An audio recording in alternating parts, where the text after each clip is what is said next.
મારી આંગણવાડીમાં કાલે 1 વાગ્યાની આજુબાજુમાં બાળકો થોડાક હતા અને બાકીના જતા રહ્યા હતા લેવા આવ્યા, એટલે પ્રસંગ હોવાથી એટલે અચાનક જ ઉપરથી પોપડા પડ્યા અને અમે લોકો તો અંદર અમારી કામગીરી કરતા હતા લખવાની ને બધી, થોડાક બાળકો બેઠા હતા।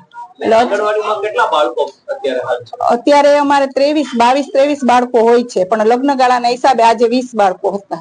અને ગઈકાલ આજે આંગણવાડી છે એ ક્યારે બની છે અને કેટલી વાર રિપેર કરવામાં આવી છે? અમારી આંગણવાડી સોપાણી 2012 બરાબર, અને 2 વાર રિનોવેશન થઈ છે, 2019 અને હમણાં 23 સમારકામ થયું છે, ઉપર કપચીનું ને એવું બધું, અને આ કલર કામ થયું।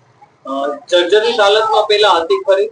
ના પેલા નહોતી, આ હમણાંથી કોણ જાણે, ખબર નહીં, આ બધા અવાજના હિસાબે કે ખબર નહીં, ઓચિંતાનો જ પોપડો પડ્યો। આ અંગે તમે ઉપરી અધિકારીને જાણ કરી? હા, મેં તાત્કાલિક અમારા વિભાગમાં ફોટા પાડીને તરત મોકલાવ્યા, ઉપરાંત અમે પંચાયતમાં પણ એપ્લિકેશન આપી દીધી અને ફોટા મોકલાવી દીધા મંત્રી સાહેબને।